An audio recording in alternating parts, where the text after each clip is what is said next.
কালিমাটা বুঝার কারণে কালিমার প্রতি কতটুকু ভক্তি দিয়েছে সাহাবায়ে কেরাম। মুসা আলাইহিস সালাতু ওয়াস সালামকে ভয় দেখানো হলো, আর একটা বার যদি তুমি এই কালিমার দাওয়াত দাও তাহলে তোমাকে দেশ ছাড়া করানো হবে।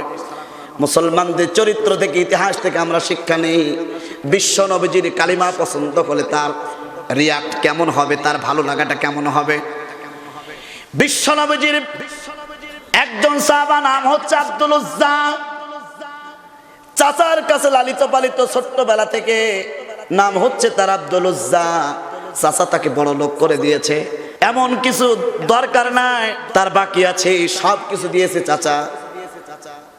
বিশ্ব নবীজির কালিমা তার কানে ঢুকে হৃদয়ে গেঁথে গেছে। এত সুন্দর কালিমা, আমার না তেলাওয়াত করলে ভালো লাগছে না। জোরে কোন সুবহানাল্লাহ। আব্দুল উজ্জা চাচাকে বলতেছেন, চাচা মুহাম্মদ সাল্লাল্লাহু আলাইহি ওয়াসাল্লাম যে দাওয়াত দিচ্ছে, যে কালিমাটা তেলাওয়াত করছে, এটা আপনার কাছে কেমন মনে হচ্ছে? কই ভালোই মনে হয়। সুবহানাল্লাহ। চাচা যান, ভালোই যদি মনে হয় তাহলে তার কালিমাটা তেলাওয়াত করে নিলে সমস্যা কোথায়? বলছে না, এটা তেলাওয়াত করা যাবে না, কারণ ভালো লাগলে তেলাওয়াত করা সব কিছু যায় না। আসসালামু আলাইকুম ওয়া রাহমাতুল্লাহি ওয়া বারাকাতুহু। نحمده ونستعينه ونستغفره ونعوذ بالله من شرور أنفسنا ومن سيئات أعمالنا. من يهده الله فلا مضل له ومن يضلله فلا هادي له. ونشهد أن لا إله إلا الله وحده لا شريك له. ونشهد أن سيدنا وحبيبنا ومولانا محمدا عبده ورسوله الذي أرسله بالحق بشيرا ونذيرا وداعيا إلى الله بإذنه وسراجا منيرا. فقد قال الله تعالى في كلامه المجيد والفرقانه الحميد. পুরুষোষিত কণ্ঠে আমার সাথে সকলে পড়ুন, আউযু বিল্লাহি মিনাশ শাইতানির রাজীম। বিসমিল্লাহির রহমানির রহিম। তাসিম মিম। তিলকা আয়াতুল কিতাবিল মুবিন। নাতলু আলাইকা মিন নাবাই মূসা ওয়া ফিরআউন বিল হাক্কি লিকাওমিন ইউমিনুন। সাদাকাল্লাহুল আযীম।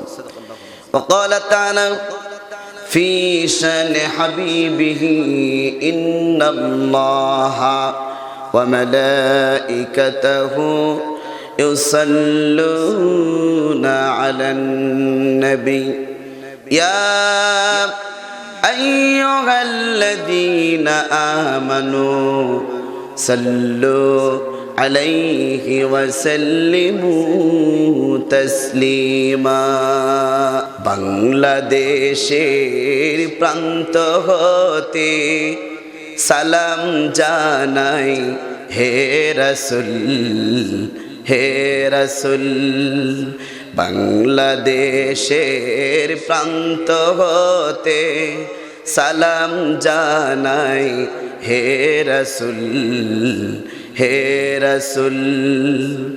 আমার কণ্ঠে কণ্ঠ মেলাই, আমার কণ্ঠে কণ্ঠ মেলাই তোমার আশিক কুল,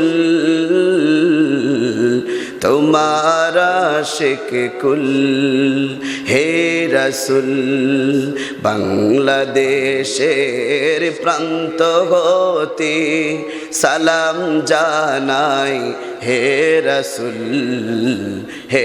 রাসূল আল্লাহুম্মা চাও তো পানি দরকার চাও তো পানি وعلى آل سيدنا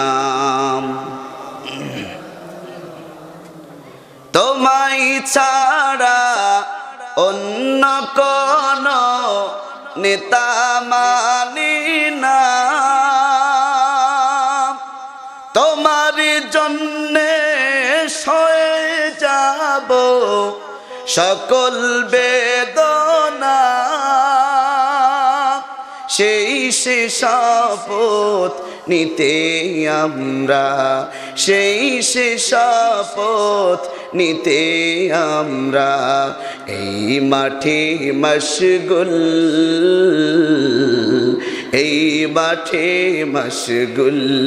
ঠিক না বাংলাদেশের প্রান্ত হতে সালাম জানাই হে রাসূল বালাগাল উলা বিকামালিহি কাশাফাদ দুজা বিজামালিহি হাসনাত জামিউ খিসালিহি সাল্লু আলাইহি ওয়া আলিহি আলহামদুলিল্লাহ। টাঙ্গাইল জেলা মধুপুর উপজেলার জটাবাড়ি ফাজিল মাদ্রাসা মাঠ প্রাঙ্গণে 3 দিনব্যাপী মাহফিলের আজকের এই প্রথম রজনীর মুহতারাম মুকাররম মুআজ্জাজ সম্মানিত সভাপতি সাহেব,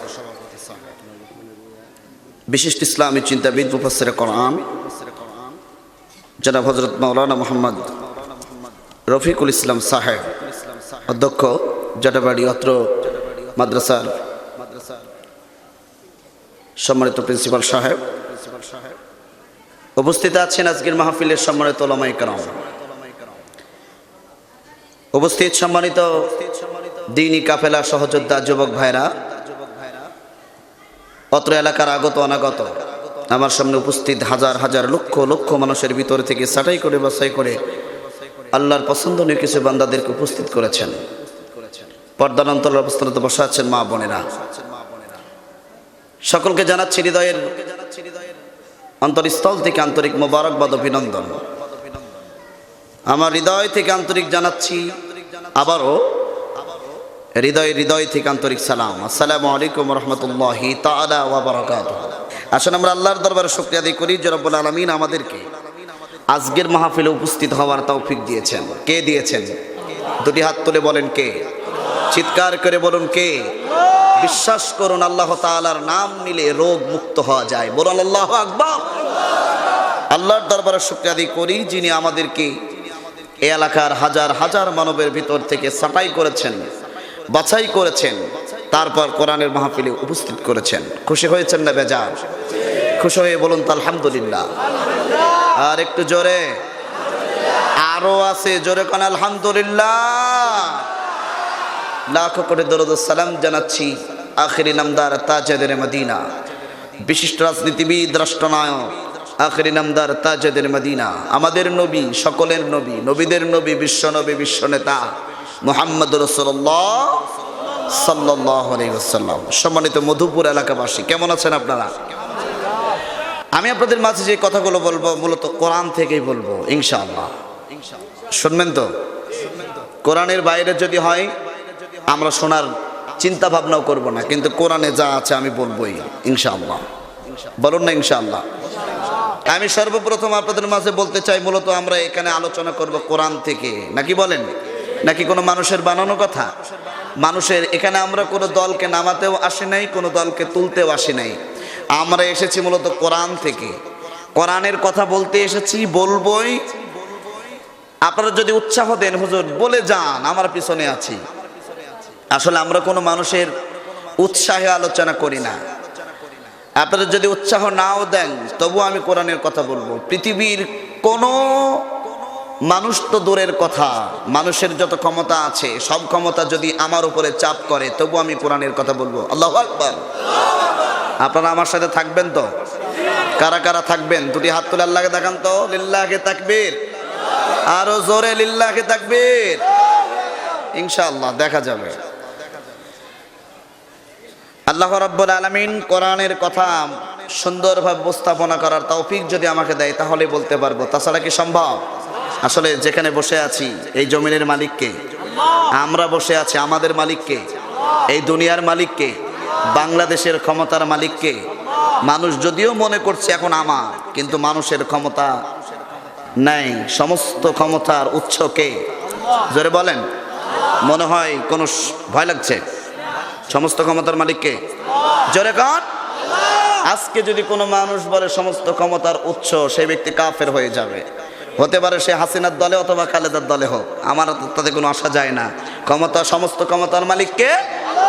এখানে যদি কেউ দ্বিমত করেন, আপনার যদি বাবার ক্ষমতা থাকে আপনি আমার সামনে এসে কথা বলেন, আমি কোরআন দিয়ে দলিল দেব, স্পষ্ট করে বলে দেব। আপনার যদি বাবার ক্ষমতা আছে, আপনার যত ক্ষমতা আছে আমার সামনে আসেন, পারবেন না। কারণ আপনি পথভ্রষ্ট হয়ে যাবেন কোরআনের বিপক্ষে যদি আপনি যান। কারণ কোরআনের ঊর্ধ্বে কিছুই নাই। সুবহানাল্লাহ। কোরআনের মালিক কে? আমাদের মালিক। এত আসতে বলছেন, আপনারা যদি আল্লাহ বলেন তাহলে কি সরকার এসে ধরে নিয়ে যাবে? পুলিশ পাঠিয়ে দেবে? কোনো ক্ষমতা নেই কারোর। কারণ আমরা কথা বলবো কার? তাহলে এখানে কোরআনের কথা হবে, কারো বাবার বানানো কথা হবে? কারণ কোরআনের কথা বলেই তো আমরা শেষ করতে পারবো না, তো মানুষের কথা বলার সময় কখন? এমন একটি কোরআন, আপনি যা প্রশ্ন করবেন তাই জবাব দেবে। সুবহানাল্লাহ বলবেন না? আপনি যা প্রশ্ন করবেন তাই জবাব দেবে। বিশ্বাস হয় আপনাদের? আমাদের বিশ্বাস হয় না? কোরআন এমন একটি কিতাব, আপনি প্রশ্ন করেন তোমার বাড়ি কোথায়, সে জবাব দিয়ে দেবে। কোরআন এমন একটি কিতাব, আপনি জিজ্ঞেস করবেন তুমি কোথা থেকে এসেছো, জবাব দিয়ে দেবে। তুমি কিসের জন্য এসেছো, কেন এসেছো, তাও জবাব দিয়ে দেবে। সুবহানাল্লাহ। এই জন্য একজন কবি বলতেছেন একটি ইসলামী গানে, তো কবি বলতেছেন কোরআন হলো এই দুনিয়ার জীবন্ত গ্রন্থ, কোরআন হলো এই দুনিয়ার জীবন্ত গ্রন্থ। তুমি যত রকম প্রশ্ন করো, প্রশ্ন করলে উত্তর পাবে, এমন প্রাণবন্ত কোরআন হলো এই দুনিয়ার জীবন্ত গ্রন্থ। মারহাবা বলবেন না? কোরআন হলো এই দুনিয়ার জীবন্ত গ্রন্থ। তুমি যত রকম প্রশ্ন করো, প্রশ্ন করলে উত্তর পাবে, এমন প্রাণবন্ত কোরআন হলো এই দুনিয়ার জীবন্ত গ্রন্থ। কোরআন হলো এই দুনিয়ার জীবন্ত গ্রন্থ। মারহাবা। যদি প্রশ্ন করো তোমার নাম কি, হে প্রাণ প্রতিম, উত্তর দেবে ইন্নাহু লা কোরআনুল কারীম। যদি প্রশ্ন করো তোমার নাম কি, হে প্রাণ প্রতিম, উত্তর দেবে ইন্নাহু লা কোরআনুল কারীম। যদি প্রশ্ন করো কোরআনে তোমার দেশের বাড়ি কই, যদি প্রশ্ন করো কোরআনে তোমার দেশের বাড়ি কই, বলবে সে লাউহে মাহফুজ ঠিকানাহীন নই। মারহাবা। বলো পৃথিবীতে আছে কি বই এমন প্রাণবন্ত, কোরআন হলো এই দুনিয়ার জীবন্ত গ্রন্থ। কোরআন হলো এই দুনিয়ার জীবন্ত গ্রন্থ। জোরে জোরে কোন মারহাবা। পৃথিবীতে আপনি এমন কিতাব কোথাও খুঁজে পাবেন না। আল্লাহ রাব্বুল আলামিন এই কিতাব যখন এই পৃথিবীতে পাঠানোর চিন্তা ভাবনা করেছিলেন, আল্লাহ রাব্বুল আলামিন চ্যালেঞ্জ করে পাঠিয়ে দিয়েছেন, এই দুনিয়ার কোন মানুষ যদি একখানা কিতাব লেখে, কিতাবের শুরুতেই বলে দেয় আমি একখানা কিতাব লিখেছি, আমি মানুষ, আমার ভুল হতে পারে, যদি ভুল হয়ে যায় ধরিয়ে দেবেন, পরবর্তীতে সংশোধন করার চেষ্টা করব। কিন্তু আল্লাহ রাব্বুল আলামিন কোরআনে কারীম যখন এই দুনিয়াতে পাঠিয়ে দিয়েছেন, কোরআনের প্রথম পাতা খোলার সাথে সাথে বলে দিয়েছেন জালিকাল কিতাবু লা রাইবা ফি। আল্লাহু আকবার। এমন একটি কিতাব বলতে দূরের কথা, সন্দেহের অবকাশ নেই। সন্দেহ আছে নাকি? সন্দেহ মনে হয়? কোরআনের লালিত্য, এর মাধুর্য, এর রচনা শৈলী, এর গতিময় ছন্দ, এর শব্দ বিন্যাস, মানুষকে চিরকাল মুগ্ধ করে দিয়েছে কোরআনের সুর, এমন একটি সুর যা মানুষকে চিরকাল পাগল করে দিয়েছে। কে হিন্দু, কে খ্রিস্টান, কি বৌদ্ধ, সুবহানাল্লাহ। ভাইরা আমার, আমি সেই কোরআন নিয়ে আলোচনা করব বলে আপনাদের মাঝে এসেছি। শুনতে রাজি আছেন তো সবাই?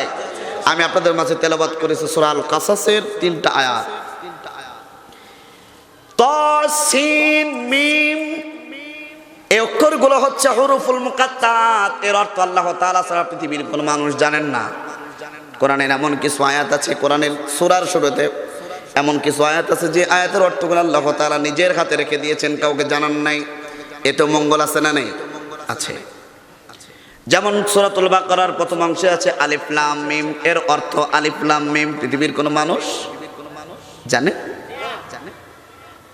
আলিফ লাম র, ইয়াসিন, হামিম, আইন, সিন, কফ।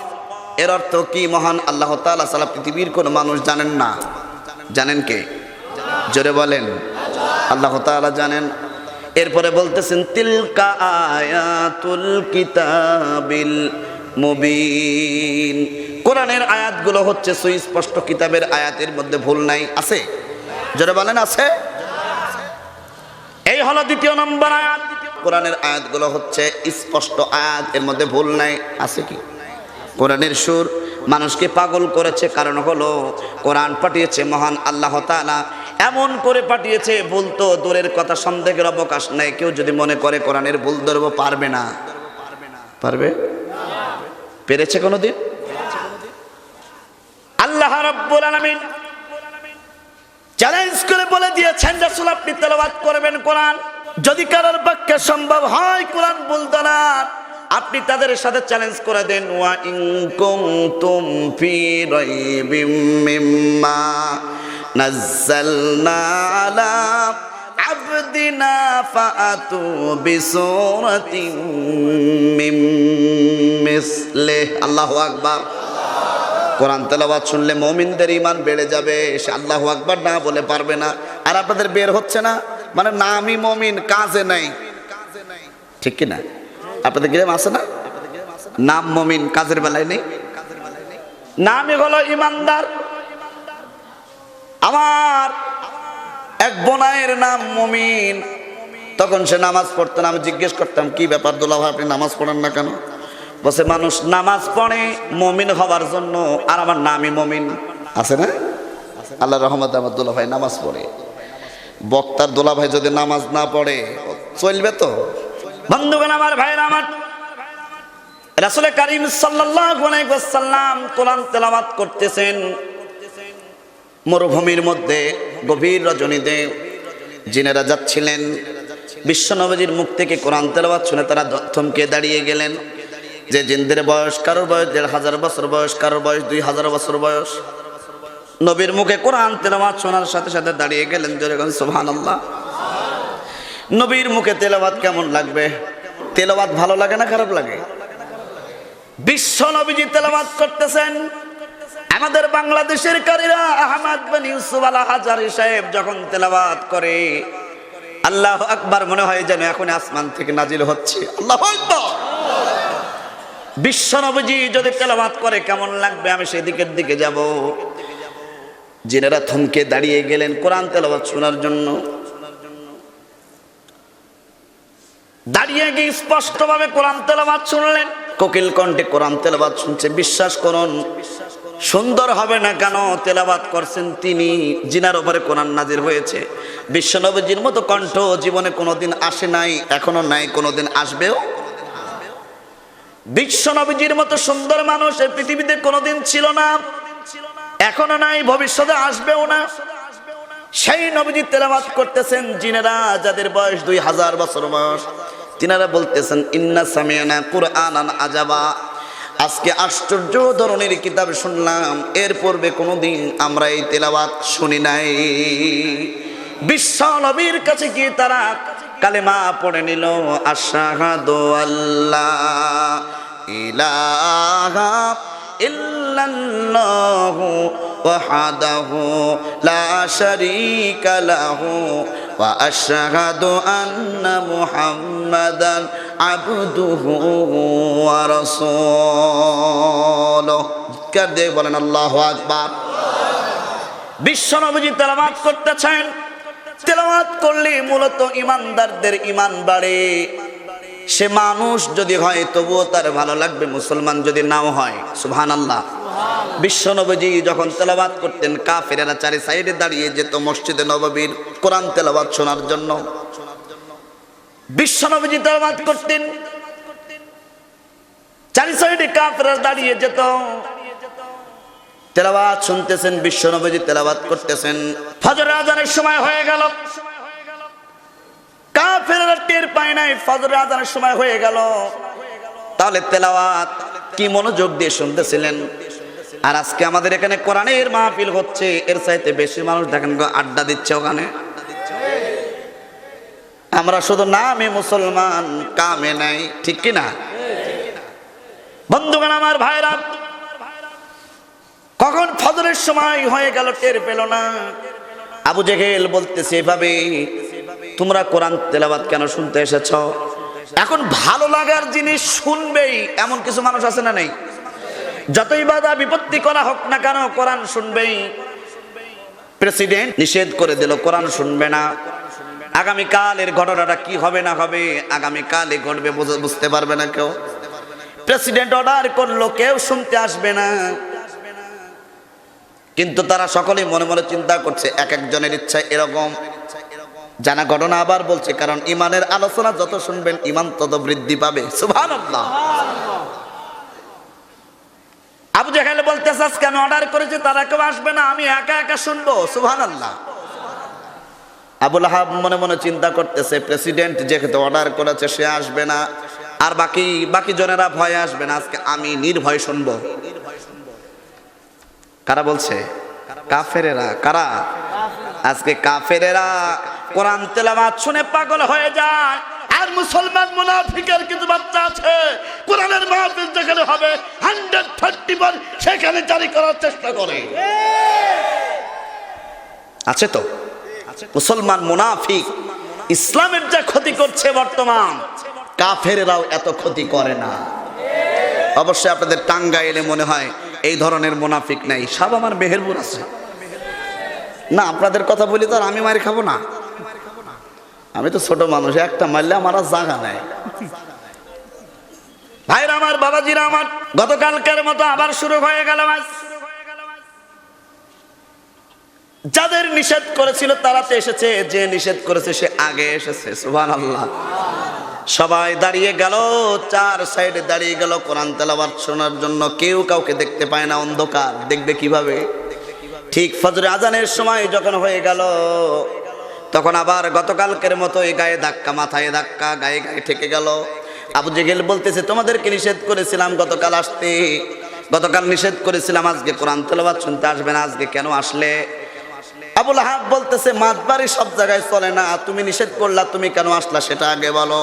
আবু জেহেল বলতেছে, বুঝতে পেরেছে এভাবে হবে না, আইনটা পাশ করতে হবে সংসদে। সংসদে যদি পাশ করা যায়, আইন সবাইকে মানতে বাধ্য, তখন আর কেউ শুনবে না।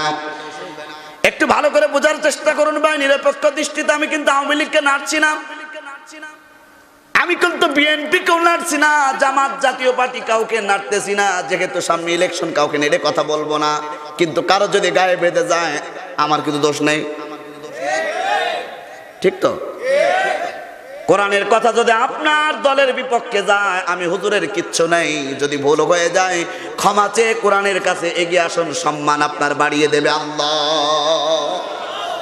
আর যদি মনে করেন কি হয়েছে, আমরা ভুলের মধ্যে নেই, ও যারা বলছে সব বানিয়ে বানিয়ে বলছে, কিয়ামতের ময়দানে আল্লাহ রাব্বুল আলামিন তাদের কথা কিন্তু বলে দিয়েছে, ওয়াসিকাল্লাযীনা কাফারু ইলা জাহান্নামা যুমারা হাত্তা ইযা ওগা ফুতিহাত আবওয়াবুহা ক্বালা লাহুম খাযানাতুহা আলাম ইয়াতিকুম রুসুলুম মিনকুম ইয়াতলু আলাইকুম আয়াতি রাব্বিকুম ওয়া ইনযিরুনাকুম লিকা ইয়াউমিকুম হাযা قالوا بلى ولكن حقت كلمة العذاب على الكافرين ভাইরা আমার, বাবাজিরা আমার, জাহান্নামীরা জাহান্নামে যেতে চাইবে না, তাদেরকে ধাক্কাতে ধাক্কাতে জাহান্নামের মধ্যে ফেলে দেওয়া হবে। জাহান্নামী ফেরেশতারা জিজ্ঞেস করবে, তোমরা আজকে জাহান্নামে কেন? তোমাদের কাছে কি কোনো তেলাওয়াতকার গিয়েছিল না? কোনো নবী রাসূল গিয়েছিল না?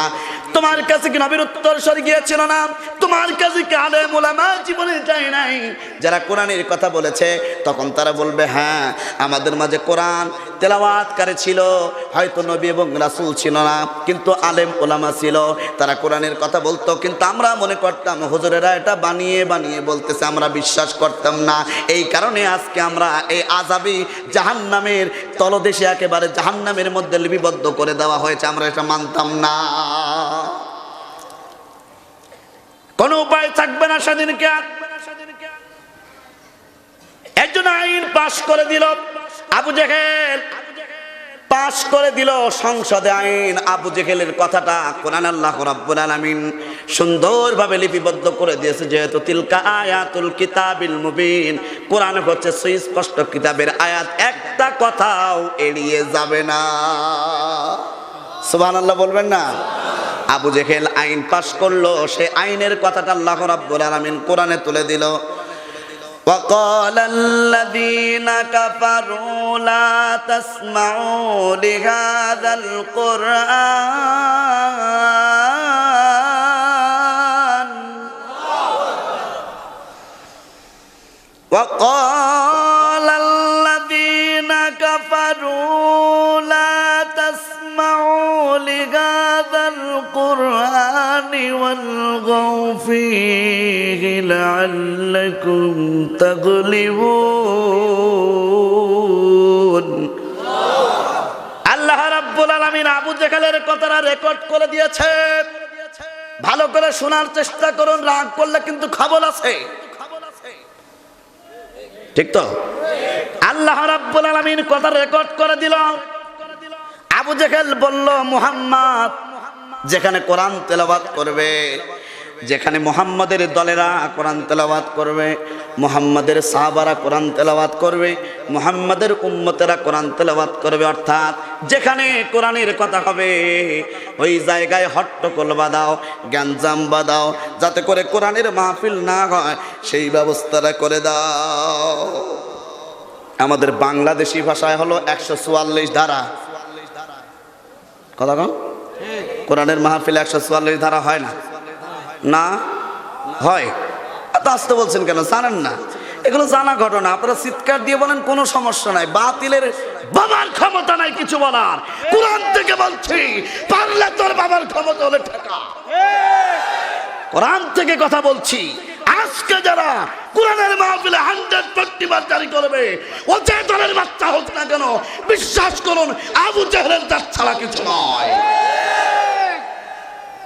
আজকে যারা কোরআনের মাহফিলে বাধা দিচ্ছে, দিচ্ছে তো একদল, দিচ্ছে তো একদল, দিচ্ছে কিনা?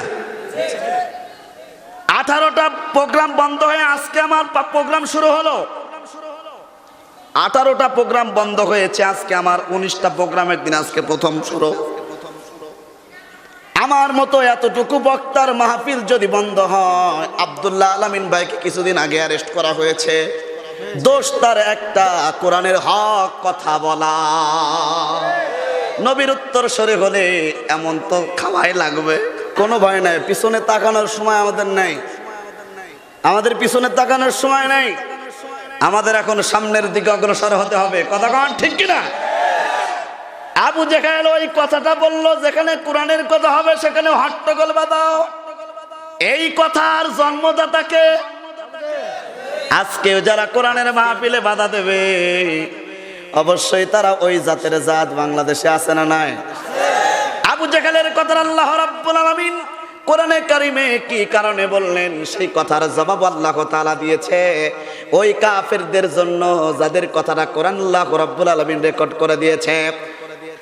وَإِذَا ذُكِرَ اللَّهُ وَحْدَهُ اشْمَأَزَّتْ قُلُوبُ الَّذِينَ لَا يُؤْمِنُونَ بِالْآخِرَةِ আল্লাহু আকবার। যারা আখিরাতকে বিশ্বাস করে না, আল্লাহর প্রতি ঈমান আনে না, প্রবৃত্তির দাসত্ব করে যারা জীবন পরিচালনা করে, আজকেও তারা কোরআনের মাহফিল বন্ধ করবে। এই জাত এখন আছে, কিয়ামত পর্যন্ত থাকবে।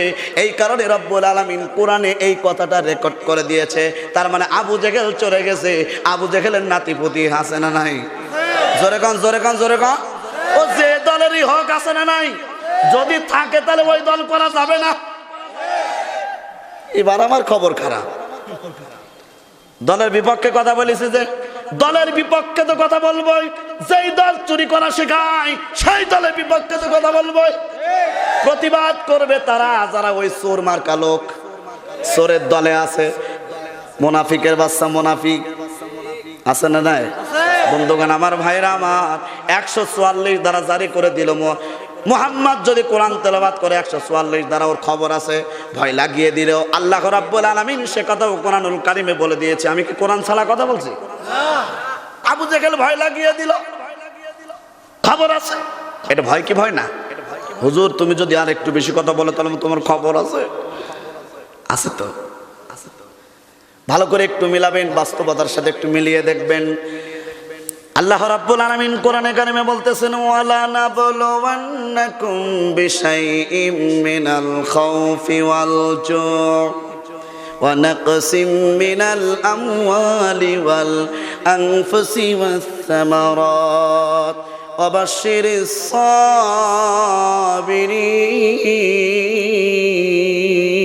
সাবিরিন। যদি তুমি ঈমান এনে থাকো, সর্বপ্রথম কাফেররা তোমাকে ভয় লাগাবে, হামলা দিয়ে ভয় লাগাবে, মামলা দিয়ে ভয় লাগাবে, তোমার স্ত্রী পরিবার পরিজনের গুম করে দেওয়ার ভয় লাগিয়ে দেবে। বাংলাদেশে হচ্ছে তো। আজকে যারা বলতেছে আমাদের এইগুলো হচ্ছে না, আপনি বিশ্বাস করেন আপনি এখনো ঈমান আনতে পারেন না। 144 দ্বারা জারি করে দিল। ভয় লাগালে বিশ্বনবীজিকে এবার তেলাওয়াত করে দেখো। নবীর সাহাবারা, নবীরা মনে হয় বসে থাকবে আবু জেহেলের ভয়ে। আমাদের মতো কিছু মুনাফিক মার্কা মুসলমান বসে থাকতে পারে, তাওহীদি জনতা, আল্লাহর কোরআনের কর্মীরা, তারা বসে থাকবে না। 144 তারা ভাঙিয়ে আল্লাহর কোরআনের মাহফিল দেবেই দেবে ইনশাআল্লাহ।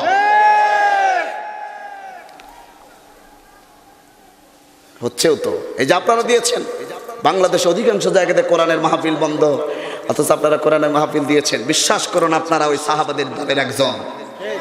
আল্লাহ কবুল করেন, জোরে কোন আমিন। এই এলাকার নেতাবর্গ দিতে দিয়েছে, তা আপনারা দিতে পেরেছেন। এই এলাকার নেতাবর্গও ভালো, ঠিক কিনা? আর আমাদের জেলাতে কোরআনের মাহফিলের জন্য কোনো অনুমতি দেওয়া যাবে না। আমি শুধু টাটকা কাফের খুঁজি, টাটকা কাফের। ওদের কথাবার্তা যখন শুনি তখন আবু জেহেলের সাথে মিলে যায়। আমি তখন চিন্তা করি আবু জেহেল কথা জীবনে দেখিনি, এই হলো আবু জেহেল, আমি একটু ভালো করে দেখিনি। কথা ঠিক কিনা? 144 দ্বারা জারি করে দিল। বিশ্বনবীজি বলতেছেন আবু জেহেল কোরআনের মাহফিল বন্ধ করে দিয়েছে, আমাকে কোরআন তেলাওয়াত করতে দেবে না। আপনাদেরকে একটা কথা বলে রাখি, কোরআন তেলাওয়াত করলে মানুষের ভালো লাগে, কাফেরদেরও ভালো লেগেছে, তাই তো 144 দ্বারা ভেঙে দিল। বিশ্বনবীজি এবার বলল এই 144 দ্বারা ভাঙতে পারবে কে? আল্লাহর নবীজি এ কথা বলার সাথে সাথে বিশ্বনবীজির প্রখ্যাত সাহাবী আব্দুল্লাহ ইবনে মাসউদ রাদিয়াল্লাহু তাআলা আনহু হাত তুলে বললেন, ইয়া রাসূলুল্লাহ, ইয়া হাবিবাল্লাহ, আপনার মুখ থেকে আমি শুনেছি কোরআনের কথা বললে, কোরআন তেলাওয়াত করলে কাফেরদের নেকি গায়ে আগুন ধরে যাবে আর মুমিনদের নেকি ভালো লাগবে। আপনার মুখ থেকে শুনেছি। ইয়া রাসূলুল্লাহ, ইয়া হাবিবাল্লাহ, আপনি যেহেতু বলেছেন কে কোরআন তেলাওয়াত করতে পারবে, আমি আপনার কাছে ওয়াদা করছি 144 দ্বারা আমি ভেঙে দেব। 144 দ্বারা ভেঙে দেব। বিশ্ব নবীজির কথা শুনে আব্দুল্লাহ ইবনে মাসউদ রাদিয়াল্লাহু তাআলা আনহু চলে গেলেন কাবার চত্বরে। কাবার চত্বরে গিয়ে কোরআন তেলাওয়াত শুরু করে দিলেন সূরা আর রহমান। কোরআনের সৌন্দর্যের একটা সূরা আছে, সেই সূরার নাম কি বলেন তো? সূরা আর রহমান। কোরআনের সৌন্দর্য ফাবি আইয়ি আলা রাব্বিকুমা তুকাযযিবান। কোরআনের সুর মনে হচ্ছে যেন আয়াতগুলো একেবারে কবিতার মতো সাজানো, এর মধ্যে কোনো ভুল নাই। এমন সুন্দর করে সাজানো পৃথিবীর কোনো মানুষের পক্ষে সম্ভব হবে না। সুবহানাল্লাহ বলেন। আর রহমান আল্লামাল কুরআন খলাকাল ইনসান আল্লামাহুল বায়ান। চিৎকার দিয়ে বলেন আল্লাহু আকবার। আর রহমান আল্লামাল কুরআন খলাকাল ইনসান আল্লামাহুল বায়ান। আশ-শামসু ওয়াল কমারু বিহুসবানি ওয়ান নাজমু ওয়াশ-শাজারু ইয়াসজুদান।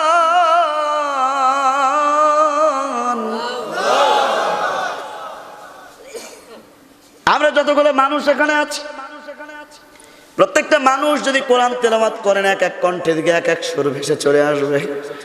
সুবহানাল্লাহ। ইমাম সাহেব প্রতিদিন সূরা তেলাওয়াত করে সূরাতুল ফাতিহা। পিছন থেকে একজন মুসল্লি কোনোদিন বলল না হুজুর এই সূরাটা বাদ দিয়ে আরেকটা সূরা বলেন, বলেছে? কারণ কোরআনের সূরাতুল ফাতিহাটা এক একজনের কণ্ঠে বলবেন এক এক রকম লাগবে। আমি এখন বলবো, একটু পরে ওই সুর তার মিলবে না, আর এক রকম হয়ে যাবে। সুবহানাল্লাহ। দুনিয়াতে কত গান আসলো, দুইবার শুনবেন, তিনবারের বেলার ভালো লাগবে না, ঠিক কিনা? কিন্তু আজ থেকে 1500 বছর পূর্বে কোরআন নাজিল হয়েছে। এই কোরআনের সৌন্দর্য 144 জারি দিয়ে ভেঙে দেওয়া যায় না। কথা ঠিক আছে তো? কোরআন তেলাওয়াত শুরু করে দিলেন সূরা আর রহমান। চারি সাইড থেকে দাঁড়িয়ে গেলেন শোনার জন্য। আবু জেহেলকে একজন খবর দিয়ে দিল, কারণ আবু জেহেলকে খবর না দেওয়া পর্যন্ত তো আসবে না। আসবে আসবে কোরআনের মাহফিল বন্ধ করে পুলিশেরা নয়, কোরআনের মাহফিল বন্ধ করে এলাকার লোকেরা আগে। এখান থেকে যদি খবর না যায় থানায়, জীবনেও পুলিশেরা আসবে না। আসবে? আবু জেহেলকে খবর দেওয়া হলো, আবু জেহেল এখানে কোরআন তেলাওয়াত হচ্ছে, অথচ আপনি জারি করেছেন 144 দ্বারা। আজকে আপনার 144 দ্বারা ভেঙে ফেলেছে মুহাম্মাদের সাহাবা আব্দুল্লাহ ইবনে মাসউদ। তাড়াতাড়ি আসেন। ডাকা হলো, আজকেও ডাকে তো। যারা ডাকে ডাকবে এখন, তারা ওই জাতের জাত। কতক্ষণ না কেন? টাটকা কাপের আজকে দেখবো আমরা, যদি এলাকায় থাকে। থাকি দেখতে রাজি আছেন তো? এবার দেখি ভাঙে কারা। বন্ধুগণ আমার, ভাইরা আমার, আবু জেহেল চলে আসলো, এসে জিজ্ঞেস করছে কি ব্যাপার? আমি তো আইন পাশ করেছি, কোরআন তেলাওয়াত করা যাবে না। আব্দুল্লাহ ইবনে মাসউদ বললেন, কোরআন তেলাওয়াত করলে আপনার সমস্যা কোথায়? আবু জেহেল বলতেছে, সমস্যা মানে কি? এই যে মানুষগুলো তোমার মুখে কোরআন তেলাওয়াত শুনছো, সব যে তোমার দলে চলে যাবে। আজকের কাফেররাও জানে বাংলাদেশে যদি কোরআনের মাহফিল হতে দেওয়া যায়, আমরা ওই দলের মানুষগুলো আমাদের পক্ষে পাবো না, সব একে একে ওদের পক্ষে চলে যাবে। কথা ঠিক কিনা? একটু ভালো করে বোঝার চেষ্টা করেন। এখানে যদি কোরআন তেলাওয়াত করা যায় তাহলে কোনো সমস্যা নেই, কোরআনের ব্যাখ্যা করলে সমস্যা। তার মানে কি? মক্কাতে কোরআন তেলাওয়াত করলে তার মাতৃভাষায় অর্থটা বুঝে যেত যে এই কোরআন তেলাওয়াতে কি ফল হচ্ছে। অর্থ সহ তেলাওয়াত করলে মানুষ বোঝে ভালো, ঠিক না? আমি যদি এখন আপনাদেরকে আরবিতে গালাগালি করি, আপনারা হয়তো বলবেন সুবহানাল্লাহ। কারণ বাংলায় যদি কোনো কথা বলে আপনারা বুঝে ফেলবেন, আরবিতে গালাগালি করলে তাও তো বুঝতে পারবেন না হুজুর কি বলছে নাকি। তাহলে বাংলায় বললে কথাটা বুঝবেন। বাংলাদেশে কোরআনের ব্যাখ্যা করার কারণে বিশ্বনবীর সাহাবারা মার খাচ্ছেন, নবীরা মার খেয়েছেন। আজকেও যারা সেই নবীর উত্তরসূরি, বাংলা অর্থটা যখন, কোরআনের অর্থ যখন মাতৃভাষায় বলে দেবে, তাদেরকে অত্যাচারিত করা হবে। আর একটু এগিয়ে যান। আব্দুল্লাহ ইবনে মাসউদ রাদিয়াল্লাহু তাআলা আনহুকে কথা বলার কারণে আব্দুল্লাহ ইবনে মাসউদ রাদিয়াল্লাহু তাআলা আনহুর কানে একটা থাপ্পড় মারলো। কি দোষ ছিল তার? আব্দুল্লাহ ইবনে মাসউদকে বলল, কোরআন তেলাওয়াত বন্ধ করো। কার তুমি অনুমতি নিয়ে কোরআন তেলাওয়াত করছো? বিশ্বনবীর সাহাবা আব্দুল্লাহ জবাব দিয়ে দিল, আমি কোরআন তেলাওয়াত করতেছি আমার আল্লাহ, এই কাবা ঘরের মালিক আমার আল্লাহর অনুমতি নিয়ে কোরআন তেলাওয়াত করছি, দুনিয়ার কোন মানুষের অনুমতি নিয়ে আমি কোরআন তেলাওয়াত করি না। লিল্লাহি তাকবীর। এই কথা বলার কারণে আবু জেহেল বাম হাত দিয়ে আব্দুল্লাহ ডান কান ধরেছে, আর ডান হাত দিয়ে বাম কান চলের উপরে একটা থাপ্পড় মেরে দিয়েছে। ও মুসলমান, দোষ ছিল তার একটা, কোরআন তেলাওয়াত করা। এই জন্য কানে মেরে রক্ত বের করে দিলেন। আব্দুল্লাহ ইবনে মাসউদ রাদিয়াল্লাহু তাআলা করে কান দিয়ে দরদর করে রক্ত পড়তেছে। আব্দুল্লাহ যাবার সময় একটা কথা বলে গেল, সে কথা শোনার ইচ্ছা আছে তো? আব্দুল্লাহ বলে গেল, আবু জাহেল, আজকে তোমার ক্ষমতা আছে, এই কারণে তুমি আমার কানে মেরে এক কানে মেরে রক্ত বের করে দিয়েছ। আল্লাহর কসম, আল্লাহর কসম করে বলতেছি, আমার দল যেদিন ক্ষমতায় আসবে আমি এক কানে না তোমার দুই কানে মেরে আমি রক্ত বের করে দেব। সুবহানাল্লাহ বলবেন না? দল যদি একটু পাল্টায় তো খবর আছে, ওটা ওরাও জানে, ঠিক কিনা? আমি আর ওদিকে গেলাম না, গভীর জামার দরকার নাই, জ্ঞানী মানুষের এমনিতেই বুঝে, আর যাদের ফেটি যাওয়া তাদের এমনিতেই ফাটে। কথা কন। দুইটা কথা আল্লাহ রাব্বুল আলামিন বলে দিয়েছেন, তিলকা আয়াতুল কিতাবিল মুবিন। কোরআন হচ্ছে সুস্পষ্ট কিতাবের আয়াত, যে তেলাওয়াত করবে মুমিনেরা ওই তেলাওয়াত শুনে খুশি হবে। সুবহানাল্লাহ বলেন। আর কাফেরদের রাগ হবে, সব রক্তিম বর্ণ হয়ে যাবে। কিন্তু মনে রাখতে হবে, মুসলমানেরা যখন কোরআন তেলাওয়াত করে কোন কাফের রক্ত চক্ষুকে ভয় করে তারা কথা বলে না। প্রয়োজনে রক্ত দেবে, জীবন দেবে, কলিজার ফোঁটা ফোঁটা বিন্দু বিন্দু রক্ত দেবে, তবুও কোরআনের কথা বলবে। ও মুসলমান, আমাদেরকে আবার করে নতুন করে যদি মাথায় কাপড়ে বাঁধতে হয় কোরআনের ময়দানে আসার জন্য, কোরআনকে কায়েম করার জন্য আবার যদি ময়দানে ঝাঁপিয়ে পড়তে হয়, ও টাঙ্গাইলের মুসলমান, তোমরা কি থাকতে রাজি আছো? আব্দুল্লাহ ইবনে মাসউদ রাদিয়াল্লাহু তাআলা আনহু বলে গেলেন, আজকে আমার এক কানে মারলে, আমার দল ক্ষমতায় আসলে আমি তোমার দুই কানে মেরে রক্ত বের করে দেব। জোরে কোন সুবহানাল্লাহ। আল্লাহ রাব্বুল আলামিন তার দোয়াটা কবুল করে নিয়েছেন। বিশ্ব নবীজির কাছে চলে গেলেন, ইয়া রাসূলুল্লাহ, আমি কথা বলে এসেছি, আপনি আল্লাহর দরবারে একটু দোয়া করেন, আল্লাহ যেন আমার দোয়াটা কবুল করেন, আমি তার দুই কানে মেরে রক্ত বের করে দেব। সাহাবাদের দোষ ছিল একটাই, সেটা হলো কোরআন তেলাওয়াত করা। কিন্তু বাংলাদেশে কোরআন তেলাওয়াত করলে কিছু হয় না, কোরআনের তাফসীর করলে সমস্যা। কথা কন না কেন? বাংলাদেশের প্রখ্যাত মুফাসসির আল্লামা সাইদি সাহেব এই কারণে জেলে আছে। আপনারা টের পাচ্ছেন না? বাংলাদেশের কত আলেম ওলামা কথা বলে বেড়ায়, স্টেজ কাঁপানো আলোচনা, কিন্তু তাদের আলোচনা শুনে মানুষ রেগেও যায় না, খেপেও যায় না। অথচ বিশ্বনবীর সাহাবারা কোরআন তেলাওয়াত করার কারণে মার খেলেন। আর আজকে আমরা কোরআন তেলাওয়াত করলে হাদিয়া পাই, কালিমার দাওয়াত দিলে হাদিয়া পাই, মার পাই না। যে ঈমান প্রয়োজনে জ্বলে ওঠে না, যে ঈমান সত্য নেই কথা বলে না, যে ঈমান অন্তরে নাই, যে ঈমান অন্তরে নাই, মুখে ফোটায় কথার কলি, কিভাবে তারে বলো ঈমান বলি। ঠিক কিনা ভাইরা আমার, বাবাজিরা আমার, একটু লক্ষ্য করে, কোরআনের ব্যাখ্যা করলেই সমস্যা, ঠিক কিনা? তাহলে কোরআন হচ্ছে সুস্পষ্ট কিতাবের আয়াত। বন্ধুগণ আমার, ভাইরা আমার, পরবর্তী আয়াত আল্লাহ রাব্বুল আলামিন বলেন, নাতলু আলাইকা মিন নাবাই মূসা ওয়া ফিরআউনা বিল হাক্কি লিকাউমি ইউমিনুন। বন্ধুগণ আমার, ভাইরা আমার, আল্লাহ রাব্বুল আলামিন বলেন, নাতলু আলাইকা মিন নাবাই মূসা ওয়া ফিরআউনা, আমি রব্বুল আলামিন মুসা এবং ফিরাউনের কাহিনীটা স্পষ্টভাবে তুলে ধরেছি। লা ইউমিনুন, ঈমানদারদের উপরে, যাতে করে ঈমানদার বান্দারা এখান থেকে শিক্ষা গ্রহণ করে মুসার পক্ষে থাকতে পারে। আর কাফেরেরা ফিরাউনের আলোচনা শোনার সাথে সাথে তাদের চরিত্রের সাথে মিলে যাবে, এখান থেকে শিক্ষা গ্রহণ করে প্রস্তুতি নেবে ইমানের দাওয়াত যেমন দিয়েছিলেন মুসা আলাইহিস সালাম, সেইভাবে ইমানের দাওয়াত দেবে আজকের মুমিনেরা। পক্ষ হয়ে যাবে কয়টা? জোরে বলেন। একটা হলো মুসা, আর একটা ফিরাউন এসেছিল এই দুনিয়ায়, সাথে এসেছিল হযরতে মুসা আলাইহিস সালাম। এখান থেকে শিক্ষা অর্জন দুইটা হবে।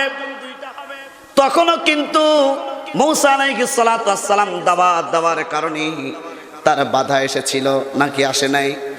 মুসা আলাইহিস সালাম কে আল্লাহ রাব্বুল আলামিন বলল, মুসা এই দাওয়াতটা এবার পৌঁছায় দাও ফেরাউনের কাছে চলে গেল। ফেরাউনের কাছে গিয়ে বলতেছে, ও ফেরাউন, পড়ে নাও লা ইলাহা ইল্লাল্লাহ মুসা কালিমুল্লাহ। প্রত্যেক নবীর দাওয়াত এই একটাই ছিল, লা ইলাহা, কথা কন, লা ইলাহা ইল্লাল্লাহ। আজকে তাবলিগ জামাত একই দাওয়াত দেয়, সরবনা, ফুরফুরা, আটরশি, বারোরশি, আওয়ামী লীগ, বিএনপি, জামাত, জাতীয় পার্টি একই দাওয়াত দেয় যদি মুসলিম দল হয়, লা ইলাহা। কিন্তু সমস্যা কোথায় ভাই? আজকে কেউ তো কোন দল দেখতে পারে না, একজন আরেকজনকে দেখতে পারে না। অনেক এলাকায় আছে টুপি দেখে বক্তা চেনে, আছে না নাই? টুপি যদি 5 কলি হয়, সরমনার লোকগুলো ভালো শোনে, তাবলিগ জামাতের লোকগুলো ভালো শোনে নাকি? টুপি যদি আমার মতো লম্বা হয়, জামাত ইসলামের লোকগুলো ভালো বসে থাকে। ওরা ভাগ করে নিয়েছে, টুপি যদি এরকম হয় আলোচনা শুনবো, টুপি যদি ওরকম হয় আলোচনা শুনবো না। পাগড়ি যদি মাথায় দেয়, বাকি লোকগুলো উঠে যায়। একটু লক্ষ্য করে দেখেন, ফেরাউনের কাছে যখন দাওয়াত দিতে গেল, ফেরাউন বলল, তুমি আবার কোন ইলাহার কথা নিয়ে আসলে? আমি তো আনা রব্বুকুমুল আলা। জোরে কর নাউজুবিল্লাহ। রব তো আমি, তুমি আবার কোন রবের কথা নিয়ে আসলে? একটা জিনিস মনে রাখতে হবে, যাদের কাছে কালিমার দাওয়াতটা দিয়েছে, বুঝে দিয়েছে, যারা দাওয়াত দিয়েছে বুঝে দিয়েছে, এবং যারা গ্রহণ করেছেন অথবা করেন নাই, তারাও বুঝেই কালিমাটা গ্রহণ করে নিয়েছে। কথা বুঝতে পেরেছেন? ফেরাউন জানতো কালিমার অর্থটা কি, কিন্তু আমরা বাংলাদেশের মুসলমান জানি না কালিমার অর্থ কি। যে দল যেভাবে কালিমার দাওয়াতটা শিখিয়ে দিয়েছে সেইভাবে দাওয়াত দেয়, লা ইলাহা ইল্লাল্লাহ বুঝে দেয় না। কি বললো? ফেরাউন বলতেছে, মুসা তুমি যে দাওয়াত দিচ্ছ, এই দাওয়াত দেওয়ার কারণে তোমার কি হতে পারে তুমি জানো? প্রতিবাদ করলো নাকি মেনে নিল? প্রতিবাদ করলো। তার একটাই কারণ, ফেরাউন জানতো আমি ছাড়া কোনো ইলাহা নাই, কিন্তু তার অন্তর জানে আল্লাহ ছাড়া কোনো ইলাহা নাই।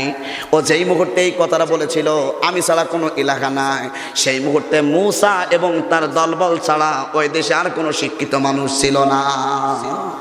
ফেরাউনের যারা পিছনের ঐতিহাসিক ইতিহাস আপনারা জানেন, ভবঘরের যুবকদের আল্লাহ রাব্বুল আলামিন তাকে প্রেসিডেন্ট বানিয়ে দিয়েছে। প্রেসিডেন্ট হওয়ার পরে রব স্বীকার করেছে। ও কত বড় শয়তান! আল্লাহ রাব্বুল আলামিন যাকে বড় করলো, ও আজকে আল্লাহর বিরুদ্ধে কথা বলতে, সে বলতেছে আমি ছাড়া কোনো ইলাহাই নাই। জোরে কর নাউজুবিল্লাহ। বাংলাদেশেও বলতে কিন্তু বাদ নাই যে আমি ইলাহা না। আমাদের বাংলাদেশে যদি কেউ বলে রব যদি থাকতে হয় আমি একজন, ওকে থবেন আপনারা? কথা কন না কেন? আপনাদের ইমানে এটাও মনে হয় মেনে নেবে?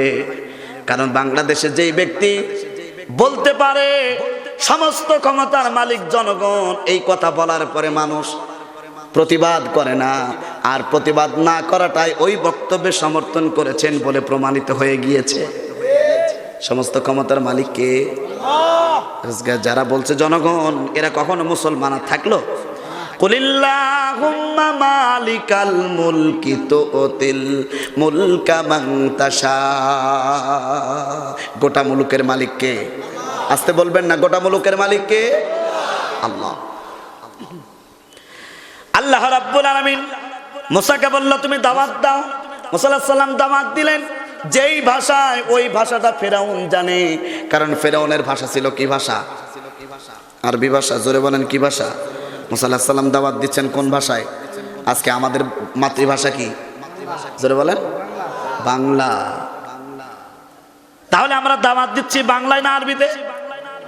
হ্যাঁ, আমরা বাঙালি মানুষ দাওয়াত দিচ্ছি আরবিতে, এই কারণে আমরা আরবিতে বুঝতে পারছি না। বিশ্বাস করুন, ভালোভাবে পয়েন্টটা ভালোভাবে জেনে নেন। মুসা আলাইহিস সালাম দাওয়াত দিল, এর প্রতিবাদ জানিয়ে দিল ফেরাউন। ফেরাউন বলল তোমার কথা শোনা যাবে না, কারণ আমি ইলাহা, আমি ছাড়া কোনো ইলাহা নাই। ফেরাউনের এই কথার জবাবে আল্লাহ রাব্বুল আলামিন বলল তুই কত বড় শয়তান, তোকে বানালাম আমি গরিব থেকে তোকে কোটিপতি বানালাম আমি, আজ তুই নিজে রব স্বীকার করলি, দাঁড়া তোর অবস্থা কি করি দেখ। ভাইরা আমার, তাহলে দাওয়াতটা বুঝে দিতে হবে মাতৃভাষায়। যদি আপনি মাতৃভাষায় দাওয়াত দিতে পারেন, হয় প্রতিবাদ করবে আর তা না হয় মেনে নেবে। ফেরাউন কালিমার অর্থটা বুঝতে পারার কারণে বলল তুমি যদি আর একবার এই কালিমার দাওয়াতটা দাও তাহলে তোমাকে আমি জেলখানায় দেব। নাউজুবিল্লাহ বলবেন না? জেলখানার ভয়টা আজও আছে নাকি নাই? কত বিপদ আমাদের। আমার জেল আমার জন্য বন্ধ হয়ে গেছে। আমার বাড়িতে ওসি সাহেব ফোন দিয়ে বলছেন আমার চাচাকে, আমার চাচার সব আমি বাদে সব ওই দলে, বলছে তোর ছেলে তোর ভাইয়ের ছেলে যেন প্রোগ্রাম না করে, যদি করে তাহলে কিন্তু খবর আছে। আজকে এরা কোন সাহসে এই কথাগুলো বলে আপনারা জানেন? ক্ষমতা। কিসের বলে? আমি এখানে আসার আগেও পাঁচির টপকিয়ে পালিয়েছিলাম। আপনাদেরকে বলতেই হবে, কারণ আপনাদের শেয়ার না করলে তো হবে না। কত নির্যাতনে আছি আমরা। আমাদের দোষ একটাই, আমরা জানি চুরি করি নাই, ডাকাতি করি নাই, কাউকে অত্যাচারিত করি নাই। একটাই দোষ, কোরআনের হক কথা বলা। আজকে বিপদ হবে না তার মানে কি? বিপদ তো হবে। মুসা বলল আমি তোমার বিপদকে আমি কোনো কিছু মনে করি না, বিপদ দেওয়ার মালিক আল্লাহ, সেবা দেওয়ার মালিক আল্লাহ, তুমি কিসের? আমরা এটা মনে করি কিনা? মুসা আলাইহিস সালাম দাওয়াত দিল, বুঝে আমাদেরকে দাওয়াত দিতে হবে, বুঝে বুঝে মাতৃভাষায় দাওয়াত দিতে হবে। ভয় দেখিয়ে দিল, আর একবার যদি এই কথা বলো তাহলে তোমার জেলখানা তোমার জন্য বরাদ্দ। আর আজকে আমরা দাওয়াত দিই নিজের দলের শেখানো দাওয়াত। একজন একটা ময়না পাখি পুষতো। কি পাখি? ময়না পাখি। সাইদি সাহেবের সেই কথাটি মনে পড়ে গেল, একটা গল্প। ময়না পাখি পুষতো একজন রেশনের দোকানদার। ময়না পাখিকে ভাষা শিক্ষা দিয়েছে, লাইন করুন এক এক করে আসুন। ময়না পাখিকে ভাষা শিক্ষা দেওয়া যায় জানেন তো? লাইন করুন এক এক করে আসুন, লাইন করুন এক এক করে আসুন। রেশনের দোকানের সামনে খাঁচাটা ঝুলিয়ে রাখতো। ময়না পাখি বলতো আর সবাই লাইন দিয়ে দাঁড়াতো। কি চমৎকার! মানুষকে আল্লাহ রাব্বুল আলামিন যেভাবে ভাষা দিয়েছেন, একটা পাখিকেও সেভাবে শিক্ষা দেওয়া যাচ্ছে। সুবহানাল্লাহ। ময়না পাখি সুন্দরভাবে বলছেন লাইন করুন এক এক করে আসুন। হঠাৎ করে একদিন দেখছেন ময়না পাখিরা দেখছে খাঁচার দরজাটা খোলা, ওকে আর থাকবে নাকি? উড়ে গিয়ে ডালে বসেছে। অন্যান্য এলাকার পাখিরা ছুটে এসেছে, তাকে ঠোকাচ্ছে। ও চিন্তা করছে কি ব্যাপার, আমাকে ঠোকাচ্ছে কেন? আমি তো কিছুই বুঝলাম না। ও এখন বলতেছেন লাইন করুন এক এক করে আসুন।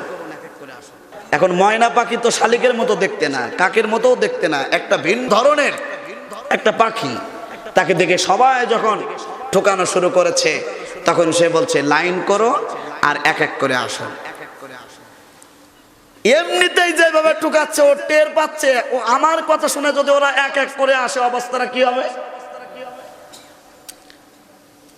ও জানে না যে কি বলছে, যদি জানতো ওইভাবে বলতো না। আজকে আমরা কালিমার দাওয়াত দিচ্ছি, যদি জানতাম এইভাবে দিতাম না, সঠিকটাই দিতাম। কথা কন না কেন? মুসলমান ভাইরা আমার, এই কালিমার কথা বলার কারণে লা ইলাহা ইল্লাল্লাহ এর অর্থ আপনি যদি আজকে বাংলাদেশেও জালিমদের সামনে করেন, জালিমদের রক্ত গরম হয়ে যাবে আপনাকে মারার জন্য।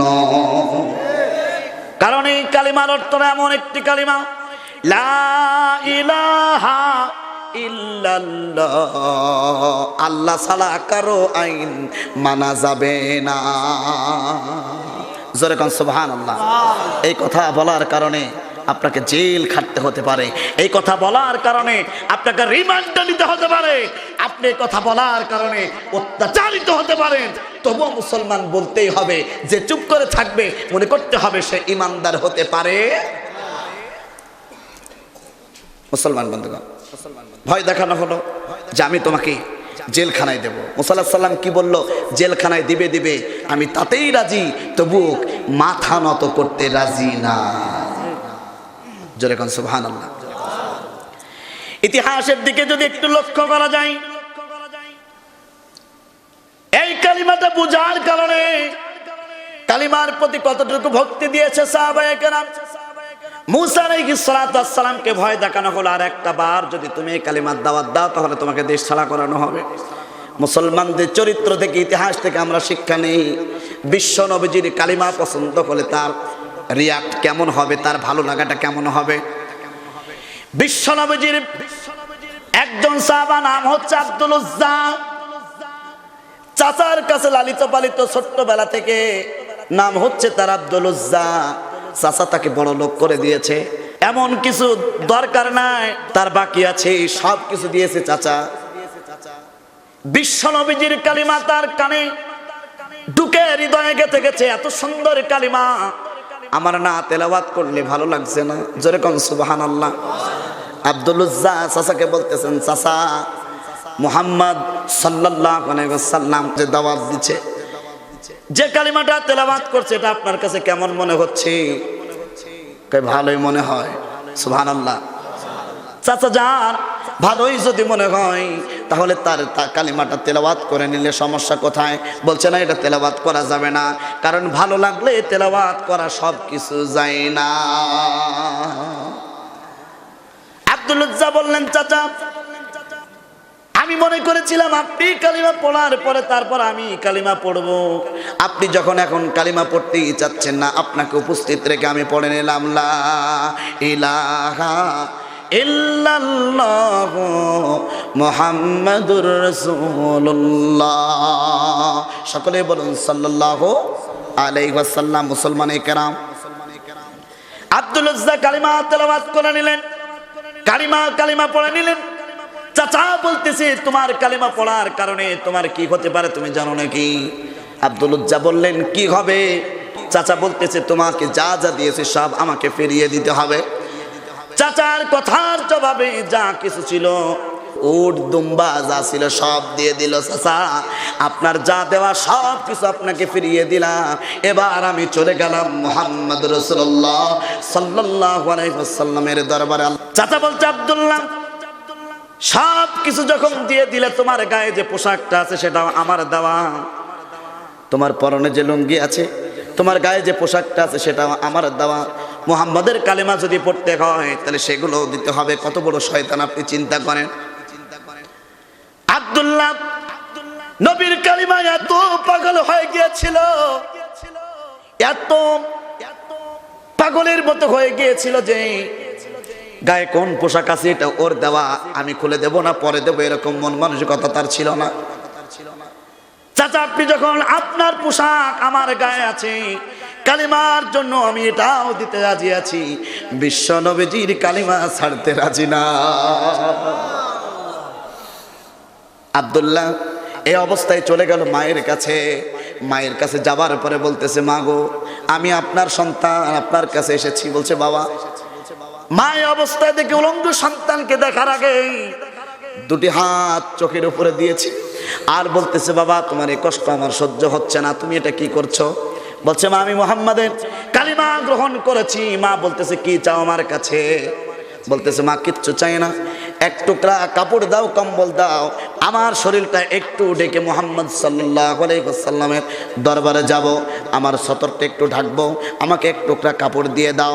আব্দুল্লাহ মায়ের কাছ থেকে কাপড় নিলেন, এমন একটি কাপড় কোন রকমে হাঁটু পর্যন্ত ঢেকেছে, মাথার চুল উস্কো খুস্কো, গায়ে নাই জামা, এই অবস্থায় চলে গেল বিশ্ব নবীজির দরবারে। বিশ্ব নবীজি দেখে বলতেছে, তুমি কে? উস্কো খুস্কো চেহারা, গায়ে নাই পোশাক, পরনে কোন রকম একটু সতর ডেকে এসেছ। তিনি বলতেছেন, ইয়া রাসূলুল্লাহ, আমার নাম আব্দুল উজ্জা, আমি এসেছি অমুক জায়গা থেকে। আমি আপনার কালিমা গ্রহণ করার কারণে আমার চাচা আমাকে যা দিয়েছিল সব ঘুরে দিয়েছি, প্রয়োজনে আপনার কালিমা পড়ে নিয়েছি। ইয়া রাসূলুল্লাহ, ইয়া হাবিবাল্লাহ, আপনি আমাকে কবুল করে নেন। বিশ্ব নবীজি তাকে বুকে টেনে নিলেন। বিশ্ব নবীজি যদি বুকে টেনে নেন, সব দুঃখ কষ্ট তার চলে যাবে কি যাবে না? সব চলে গেল। বিশ্ব নবীজি তাকে শিক্ষা গ্রহণের জন্য একটা জায়গা লিপিবদ্ধ আছে, ওখানে পাঠিয়ে দিল। আব্দুল উজ্জা ওখানে কোরআন তেলাওয়াত করল, আর বিশ্ব নবীজি তার নামটা পরিবর্তন করে দিলেন। বিশ্ব নবীজি বললেন, তোমার নাম আব্দুল উজ্জা নয়, আজ থেকে তোমার নাম আব্দুল্লাহ। জোরে কান সুবহানাল্লাহ। বন্ধুগণ আমার, ভাইরা আমার, আব্দুল উজ্জা এমন ভাবে কোরআন তেলাওয়াত করেন। কোরআন তেলাওয়াত করার পরে মুসলমানেরা যত কোরআন তেলাওয়াত করবে তার ঈমানটা আরো বেশি বৃদ্ধি পেয়ে যাবে। জোরে গান সুবহানাল্লাহ। কোটি জনতার কোটি কোটি হাত তোমার কাছে তুলে করে মোনাজাত, যা কিছু চাওয়ার তা দাও বানা দাও, একটি চাওয়া তুমি দাও প্রভু দাও। হে আমার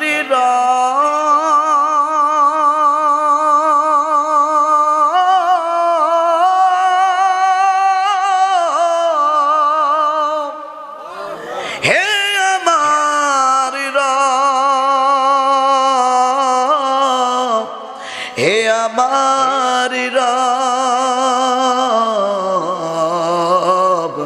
আল্লামা সাইদিকে ফিরে দাও। জোরে কোন আমিন। ভাইরা আমার, বাবাজিরা আমার, বিশ্ব নবীজি নাম রেখে দিলেন আব্দুল্লাহ। কোরআন শিক্ষা এমন ভাবে হলো, এত জোরে জোরে কোরআন তেলাওয়াত করে ঘুম ভেঙে যায়, এত জোরে তেলাওয়াত। সুবহানাল্লাহ। কোরআন তেলাওয়াত করলে ঈমান বাড়ে না কমে? বন্ধুগণ আমার, ভাইরা আমার, বিশ্ব নবীজির কাছে নালিশ করা হলো, হুজুর আব্দুল্লাহ এত জোরে জোরে কোরআন তেলাওয়াত করে আমাদের ঘুম ভেঙে যায়, আপনি তাকে একটু নিষেধ করেন, সেজন্য কোরআন তেলাওয়াত একটু আস্তে করে। বিশ্ব নবীজি সাহাবাদেরকে বলল, সাহাবারা, আব্দুল্লাহকে তেলাওয়াত করতে তোমরা নিষেধ করো না। তোমরা জানো না, তোমরা তো ইসলাম ধর্ম গ্রহণের সময় কোনো সমস্যা হয় নাই, কিন্তু আব্দুল্লাহ ইসলাম ধর্ম গ্রহণ করার কারণে ঘর ছেড়েছেন, বাড়ি ছেড়েছেন, সব কিছু ছেড়ে দিয়েছেন, এমনকি পরনের লুঙ্গিটা পর্যন্ত দেয় নাই। চাচা উলঙ্গ অবস্থায় মায়ের কাছে গিয়ে পোশাক নিয়ে এসে আমার কাছে মুসলমান হয়েছে। কোরআন তেলাওয়াত করতে দাও, তাকে বাধা দিও না। এই কোরআন তেলাওয়াতের জন্য সে কিছুই করতে পারে না। তাবুকের যুদ্ধের জামামা বেঁধে গেল, বিশ্বনবীজি তৈরি হচ্ছেন জিহাদের ময়দানের জন্য। আব্দুল্লাহ এবার বিশ্বনবীজির কাছে গিয়ে বললেন, ইয়া রাসূলুল্লাহ, আমার তো সব ছিল, এখন তো আর কিছু নাই, আমি কি দেব? আমার জান হাজির আল্লাহর জন্য। জোরে কোন সুবহানাল্লাহ। আপনি আমার জন্য একটু দোয়া করে দেন, আমি শহীদ হয়ে মরতে চাই।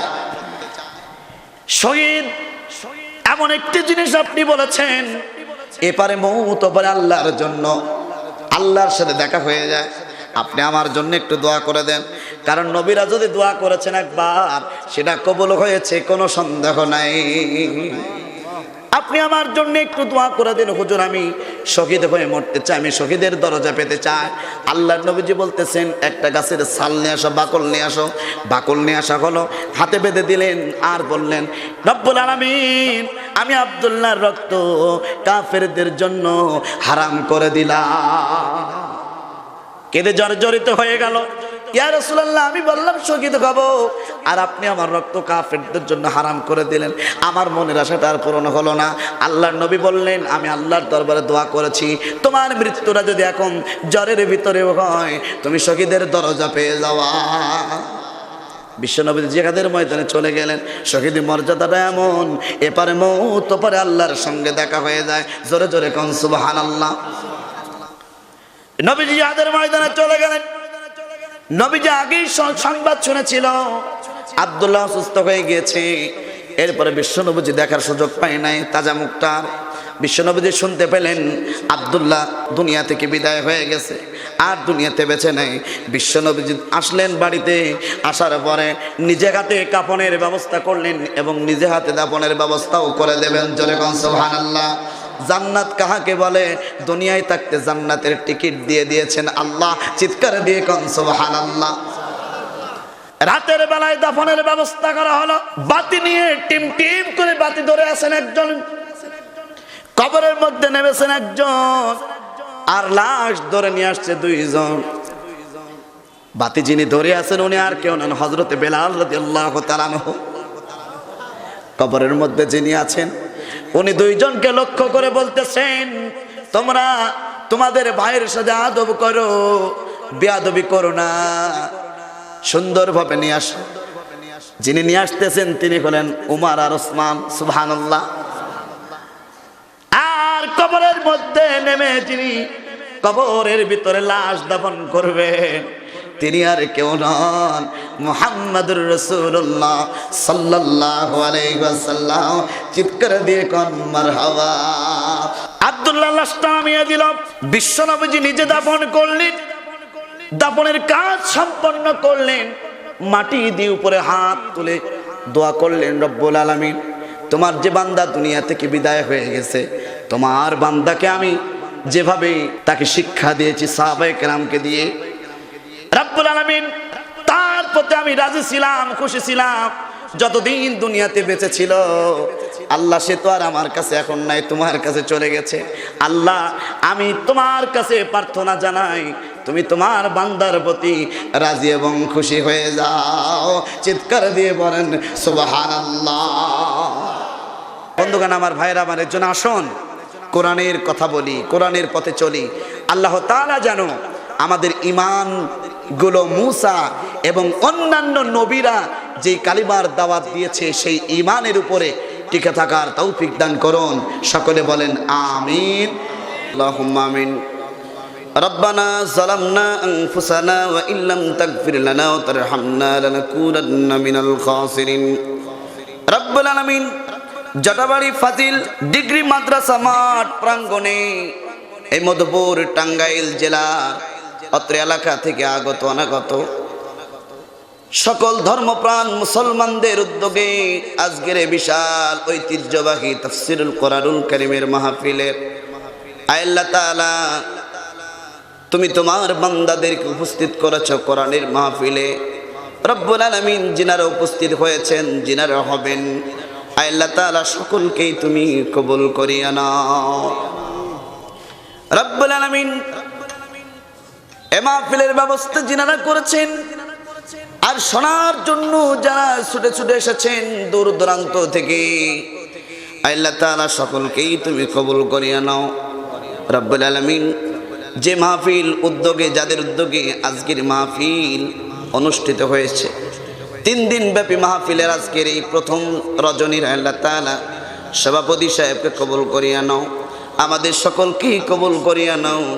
আমাদের পিতামাতা, ভাই বোন, দাদা দাদি, নানা নানি, শ্বশুর শাশুড়ি, কলেজার টুকরা সন্তান যাদের দুনিয়া থেকে বিদায় হয়ে গেছে, আল্লাহ সকলের কবরের আযাব তুমি আল্লাহ মাফ করে দাও। ইয়া রব करम तू अगर करे बात दे जबा को जो दिल पर असर करे। सुबहाना रब्बिका रब्बिल इज्जति अम्मा यसिफून व सलामुन अलल मुरसलीन वल्हम्दुलिल्लाहि रब्बिल आलमीन। ला इलाहा इल्लल्लाहु मुहम्मदुर रसूलुल्लाह।